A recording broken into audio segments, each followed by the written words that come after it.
Texas Congresswoman Sheila Jackson Lee represents downtown Houston. Her own home is inaccessible this morning. She joins us now. Congresswoman, we're sorry that you're not able to get into your home. Tell us what you're seeing there at the shelter, if you can hear us. Entire party at the desk to the left and the right of the shelter. If you are already registered, please make your way inside, allowing others behind you the opportunity to make their way up. I'm seeing throngs of survivors coming in. Remember to keep center aisles clear for emergency personnel. Barely the clothes on their back. Lastly, please follow all guidance and direction given to you by the Houston Police Department. But they're resilient. They have faith. Welcome. They're looking for a future, and they believe that they're going to get help. That's an important message for those who now have nothing. And I think we have a real obligation to commit to them that they will have a future and that the resources will come. But the number one issue, I think, right now, I just got off the phone with leadership team, the Coast Guard, the National Guard, the Director of the State. We have got to focus on rescue, and I believe there are certain pockets in this community, Beltway 8 and Tidwell and Northside, that we need to continue to rescue people. Yeah, for sure. And we've been watching some of those live rescues. What level of aid and help and funding are you calling for this morning? About $150 billion. The aid need in Sandy was $70 billion. Our funding was about $51 billion. And so I believe that we need to put an aid package together for $150 billion, because this not only includes the Houston-Harris County area, which is 6 million in its metroplex, but all of our areas such as Beaumont that was hit last night, Victoria and Corpus, and places in South Texas. We don't know where else Hurricane Harvey will come, and we understand it may turn back to Houston on tomorrow and the next day. If you need to register your party, you can do I know it it's to the hard left to talk or the right of the while shelter. you're getting those announcements for all of the people who are sheltering there at the Houston Convention Center. I hope you can still hear me. It's been pointed out. I can hear you. Okay, very good. It's being pointed out that a whole bunch of Texas lawmakers voted against sending financial aid to the victims of Superstorm Sandy when they needed it in 2012 and 2013. Why didn't you vote at that time to help Sandy victims? Well, at the time, we helped Sandy victims. The Democrats wanted more money. We didn't get all of the money that we needed. And frankly, we did vote. I did vote on the maximum money.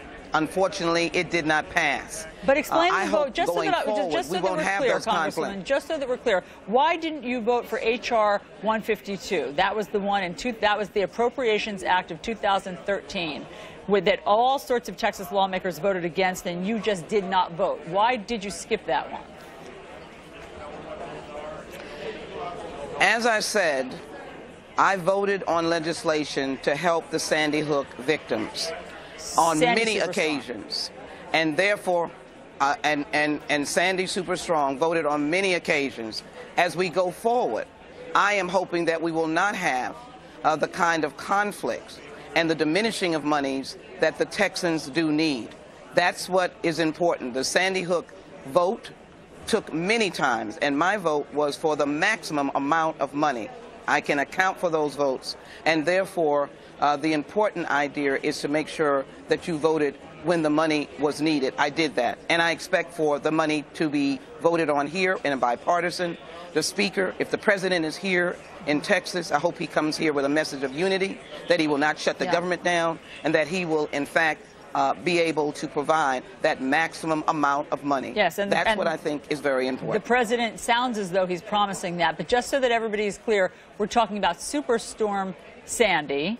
That's what we're talking about in 2012 and 2013. Good morning and welcome. And just so that we're clear, since you're saying that you voted along with Democrats to give the maximum amount, why did you skip that vote, the House, the H.R. 152? To keep all center aisles clear for emergency personnel. Well, let me be very clear.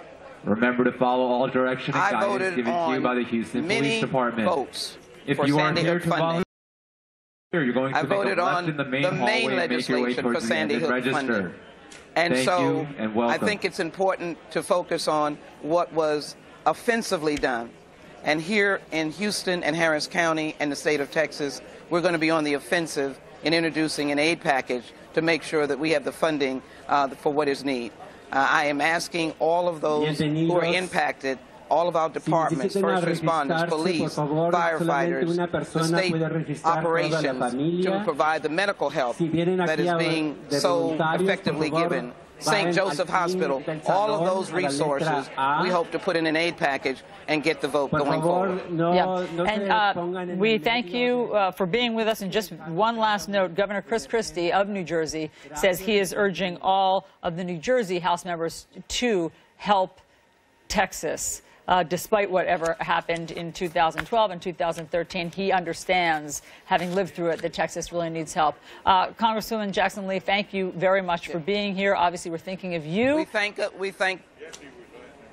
thank Governor Christie, and for those who may be hearing me, if you are in need of rescue, please put a towel, a sheet, if you can, outside your window so that the rescuers can achieve what is most important, and that is to rescue you. I'm glad you're mentioning that, because believe it or not, some people still do have power and are listening, even while stranded. Congresswoman Sheila Jackson Lee, thank you very much. Thank you. Chris. Congresswoman kept saying Sandy Hook. She meant Superstorm Sandy, the funding to give relief to New Jersey and New York and all these other places.